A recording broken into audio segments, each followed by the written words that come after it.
Considered the leader in photographic education, Dean Collins has been teaching advanced lighting theories and techniques to photographers around the world for over a decade. This program is designed to provide some fundamental theories and techniques that can enhance your understanding of the science of photographic lighting. As an advertising photographer, my work is very versatile, and because of that I need very versatile equipment.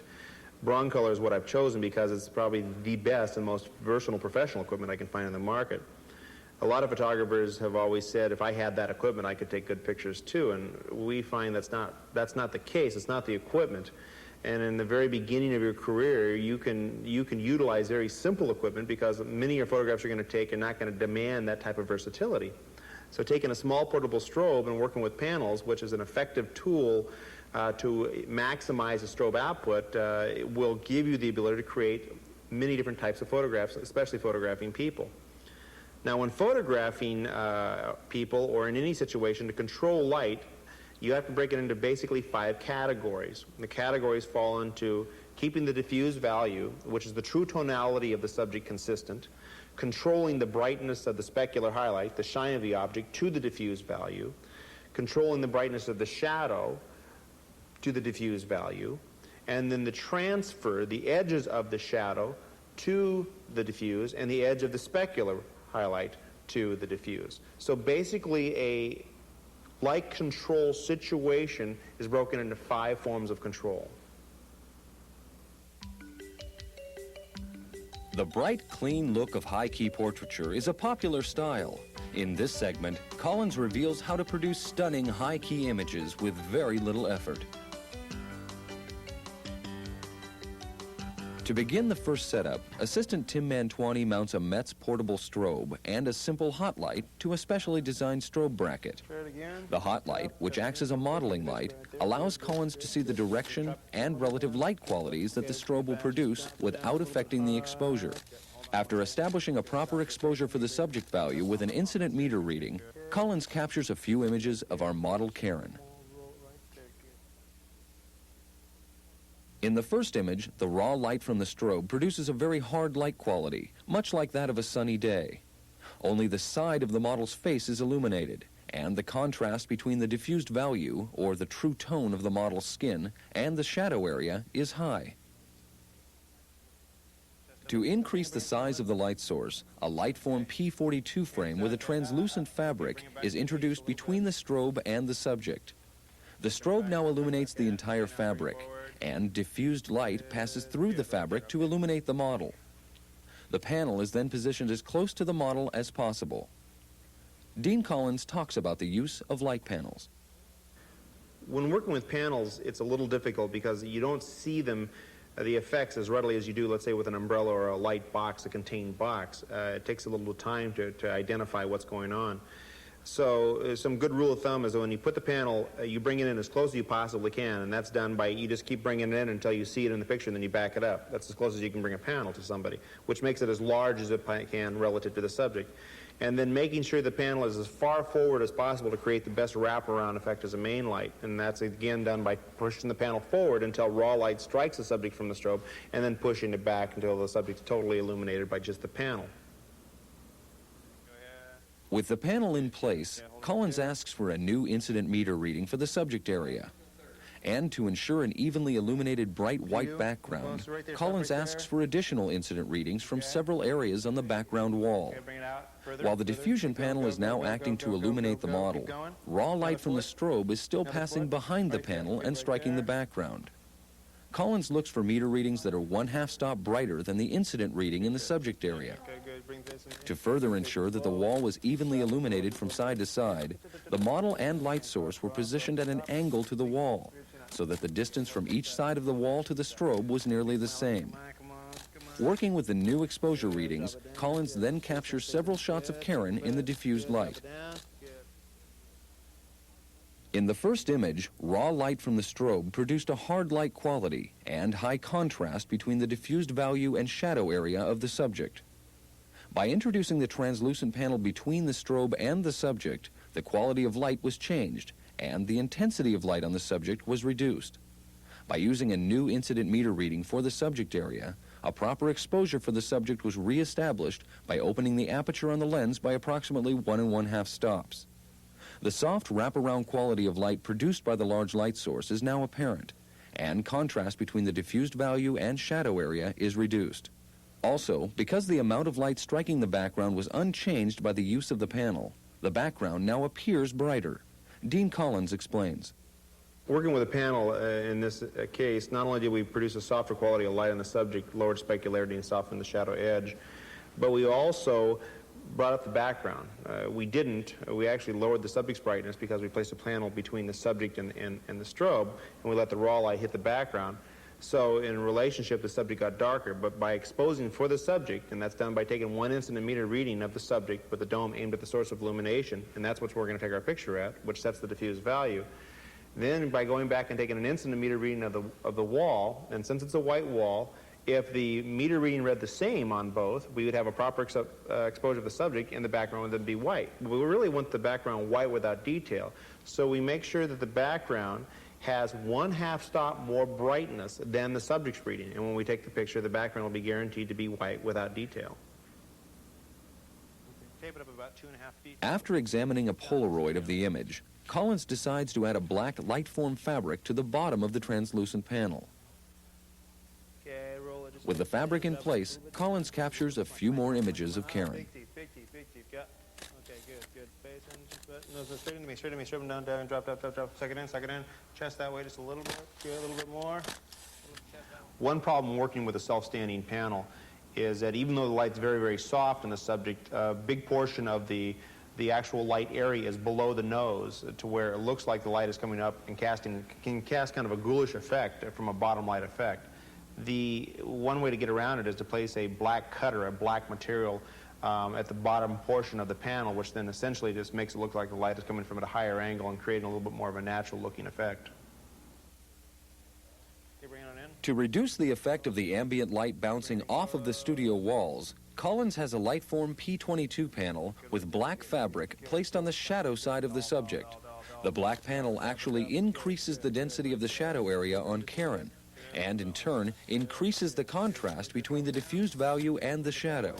With the lighting complete, Collins works with Karen for the final images. Good, right there. Utilizing a diagram of the final setup allows us to see the ways that Collins has manipulated the light from a single strobe.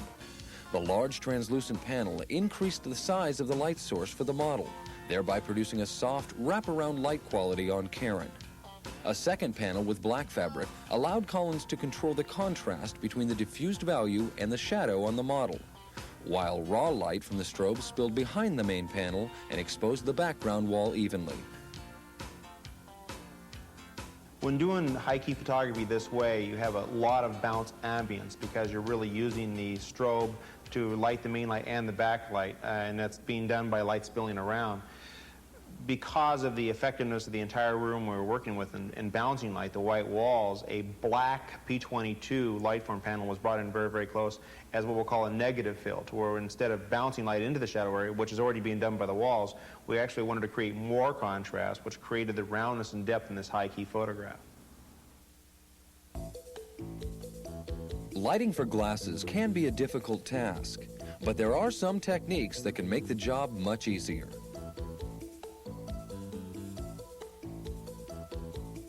When you work with glasses and photographing somebody with glasses and you're going to diffuse the light, you either you don't diffuse it or you do diffuse it extreme.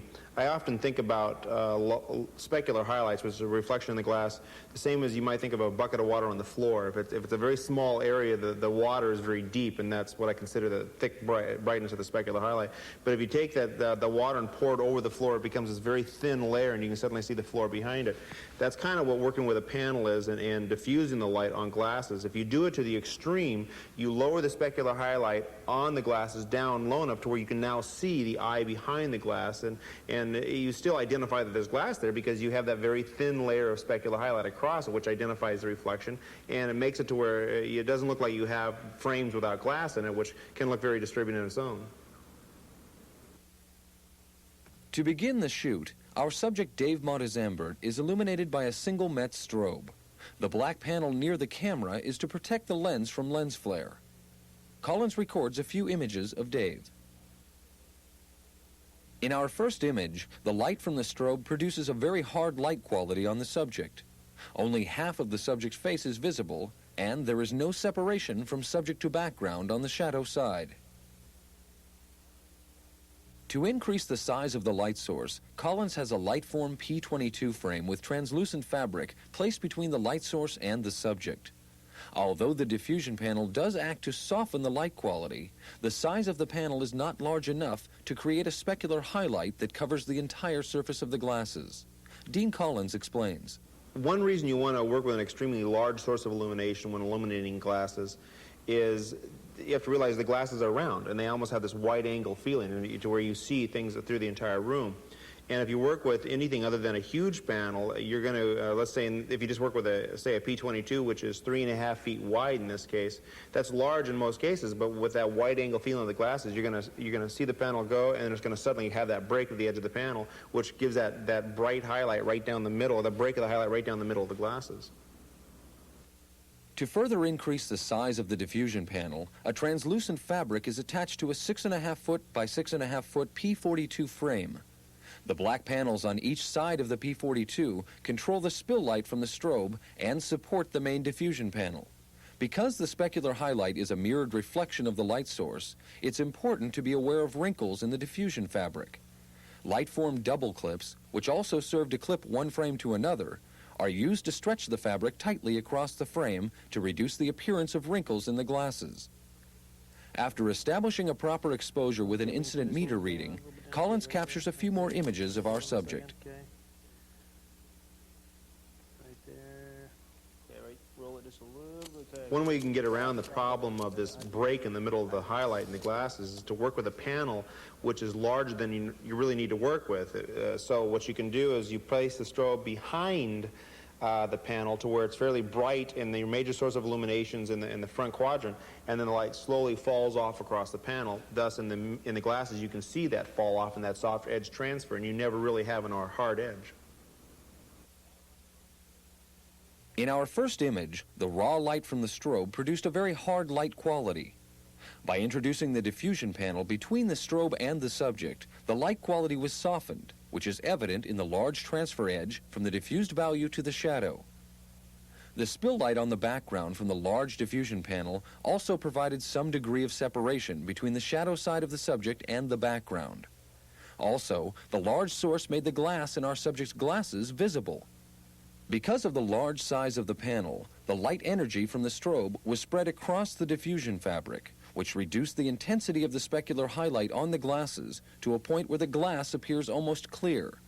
Remember, when a specular highlight is spread over a larger area, it will diminish in brightness. To make further use of the single light source, a small plexiglass mirror is attached to a light stand and positioned behind the subject. Raw light is allowed to spill behind the main diffusion panel, and the light is then reflected onto the shadow side of our subject. The addition of this light provides shape and detail to the shadow side of the subject's face. In the second image, the addition of the diffusion panel created a soft light quality on our subject, but still only one side of the face was illuminated, and contrast remained high between the diffused value and the shadow area. By utilizing the mirror, shape and detail in the face are revealed in the shadow area, but contrast between the diffused value and shadow is unaffected. To reduce the density of the shadow area, a Lightform P22 frame with white reflective fabric is placed on the shadow side of the subject. Diffused light from the main light source spills past the subject and bounces back into the shadow area. By looking at the photographs, we can see that without the use of the white reflective panel, contrast was high between the diffused value and the shadow area. But with the addition of the fill light from the panel, the density of the shadow area is decreased, and detail in the subject's face is now visible. With the lighting of the subject complete, raw spill light from the strobe is now reflected off of a large plexiglass mirror to create a pattern on the background. The mirror can be flexed to change the pattern of light on the wall behind the subject. Collins asks for some color in the pattern, and with a single sheet of red gel in front of the mirror, a streak of red light is added to the pattern. Now, as Collins shoots the final images, Tim changes the shape and position of the light pattern by flexing and moving the plexiglass mirror. That's good, good, good, good. A look at the good, diagram of the final lighting setup reveals the many different ways that Collins has shaped the lighting of this photograph. To increase the size of the light source and to decrease the intensity of the specular highlight on the glasses, a P42 translucent panel was placed between the strobe and the subject. Raw light was then allowed to spill behind the main diffusion panel to strike a small mirror, which returned light back onto the subject to provide shape and detail to the shadow side of his face. To reduce the contrast between the diffused value, the true tone of the skin, and the shadow, light from the main diffusion panel was bounced back into the shadow area with a white reflective panel. And finally, raw light from the strobe was reflected off of a plexiglass mirror to create the patterns of light on the background wall. We can see in the final photographs that the use of a plexiglass mirror can create a variety of interesting light patterns, and that the addition of a colored gel to the mirror can make the light patterns creative and fun. Dean Collins has some final comments on backgrounds. Dave is a photographer himself, kind of a visionary, very, you might say futuristic type person. So when I thought about the background, I wanted to come up with something, kind of a cosmos feeling, and letting a raw strobe strike a mirror that I could flex. And as you flex that mirror, it created different shapes and patterns across the background. I had any selection I wanted of shapes and configurations on the background. One thing important, though, is you make sure that even though it's a white wall, that not much of your main light ever contaminates that wall and keeps it very, very dark, to where when you finally project that highlight from the mirror on it, it does show its pattern. Anytime you drop a gel on a mirror to change the color of it, you have to realize that the color of the gel will actually double when it comes back, because it's got to go through the gel, strike the mirror, and then bounce back through the gel again. So you double any effect. 20 cc's of amber becomes 40 cc's, and so on. One thing we're trying to point out with this shoot is that you can be very effective in lighting with just one source of illumination. This picture was taken with one strobe. And one reason we use light-form panels is that it doesn't contain the light. It lets light go past it, so where you can get an effect in a certain area, such as the light going through the panel and then having a soft effect on the subject. But then the raw light going behind the panel and in front of the panel can work as very effective sources on the background, as edge lights and as fill lights. So working with a non-contained light control device, such as a panel, is an effective way of maximizing the power out of a small portable strobe.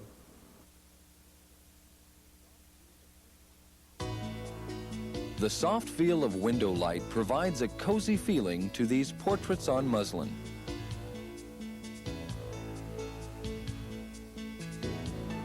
Before the shoot begins, assistant Tim Mantuani attaches a Bogan magic arm to one of the legs on the tripod.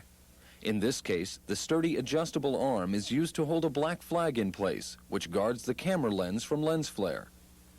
At this point, our model is illuminated by a single strobe, and an incident meter reading is used to establish a proper exposure for the diffused value or true tone of the subject. With the model in position against the drape of muslin, Collins captures a few images to establish the effects of the raw strobe light. Our first image reveals the hard light quality that is produced by a small light source. An obvious shadow of the subject is thrown onto the muslin, and dense, well-defined facial shadows are prominent.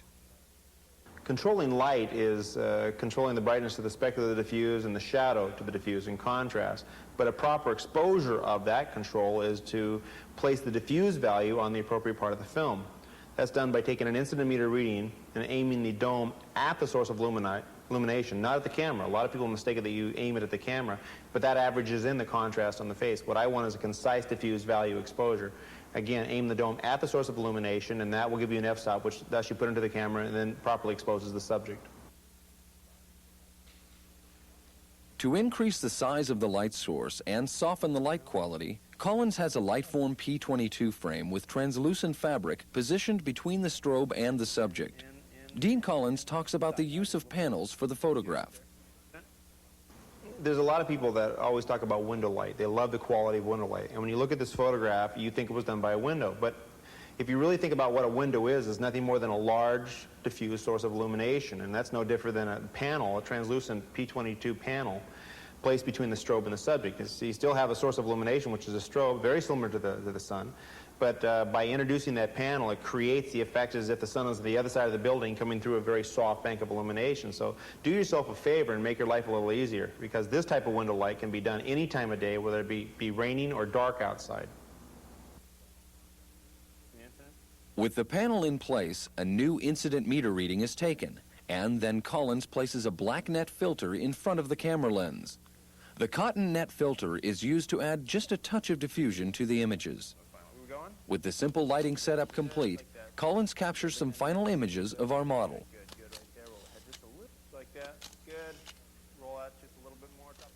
The diagram of our setup shows that Collins set the strobe back away from the subject so that the entire translucent panel would be illuminated. It is the large size of the panel that produces the soft wraparound light quality. A look again at our first image shows the hard light quality produced by the raw light from the strobe. By introducing the diffusion panel, the light quality is softened and the long shadows on the model and the background disappear. The contrast, though, remains relatively high between the diffused value and the shadow on our model, a look that Collins preferred for this sitting. If you or your client wanted to reduce the contrast, a simple white reflective panel set on the shadow side of the subject would allow you to bounce diffused light back into the shadow area. The effect of a reflector fill panel can be seen in these images. The bounced light raises the level of illumination on the entire left side of the image and reduces the contrast between the diffused value and the shadow. Dean Collins comments on controlling light qualities. A lot of people will ask me when I photograph white people or black people, do I manipulate my exposure? Do I adjust my exposure for the skin? And the answer is absolutely not. You expose for black skin the same as you do for white skin. But really that's what light control is all about, the control of the specularity and the shadow to the diffuse. When you photograph black people, you work more with the shine, the specularity, the oils in the skin, and that is the range you create depth with. On white people, you work with the shadow to the diffuse range, the shadow to the true tonality. That's one reason the panels are very nice, is because when you work with a panel, you have the control of a very large source of illumination, but if you wish, let's say, more specular range in black skin, you can bring the strobe closer to the panel, illuminated a little bit smaller of an area, which then builds more specularity. So a panel really gives you specular control and shadow edge control because of that distance of the strobe to the panel.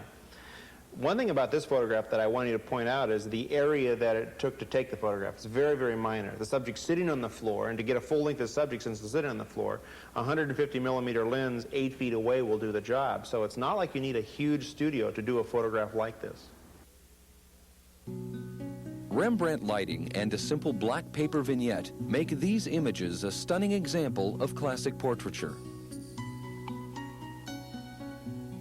To begin, an incident meter reading is taken in the subject area to establish a proper exposure for our model.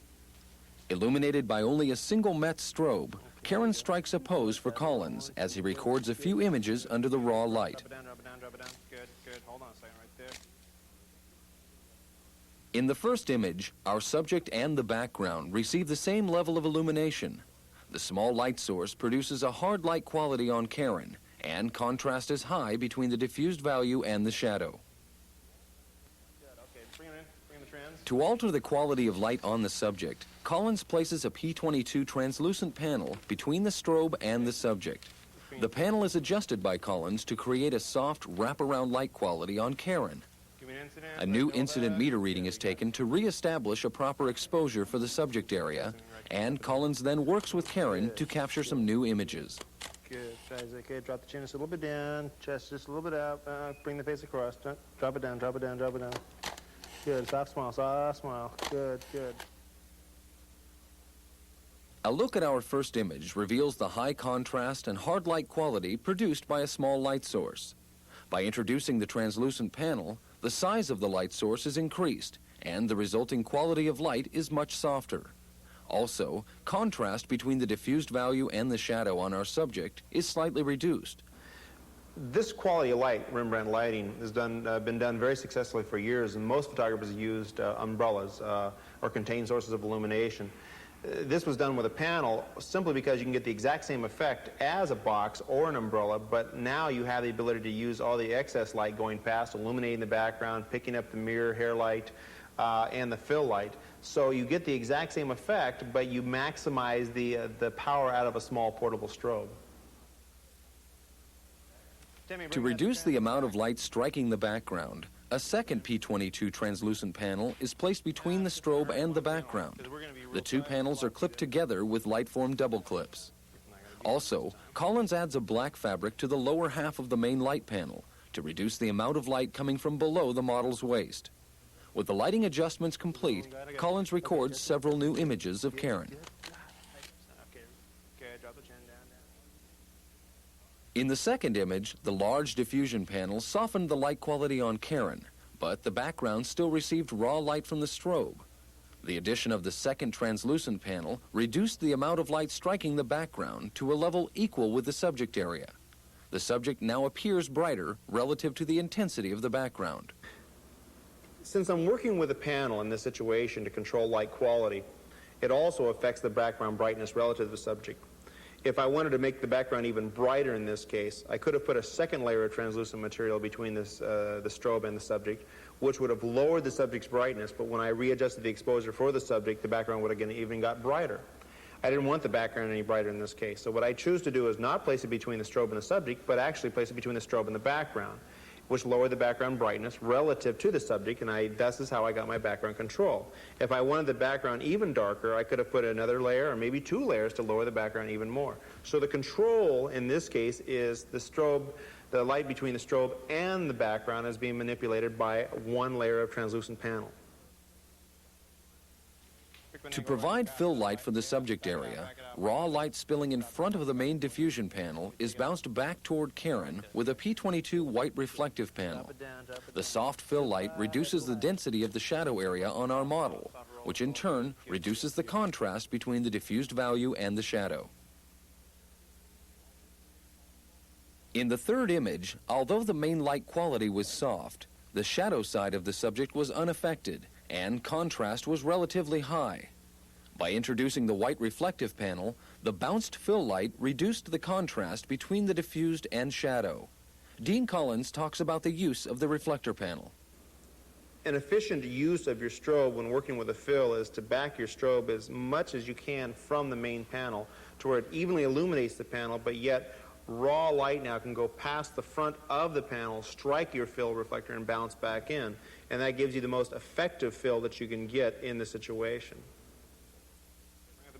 To create separation between the model's hair and the background, a small plexiglass mirror from Bogan is attached to a stand and raised up to reflect raw spill light from the strobe. As a final touch, Collins tapes a simple black paper vignette to the front of the lens shade. With the lighting complete, Collins works with Karen to capture the final images. That's good, right there. Top of the head just a little bit over. Good. A look at a diagram of the lighting setup reveals the methods of light control that Collins used for the photograph. To control the main light striking the subject and the background, two translucent panels were placed between the strobe and the subject and background. To reduce the contrast between the diffused value and shadow area on the subject, raw light from the strobe was bounced off of a white reflective panel into the shadow area on the subject.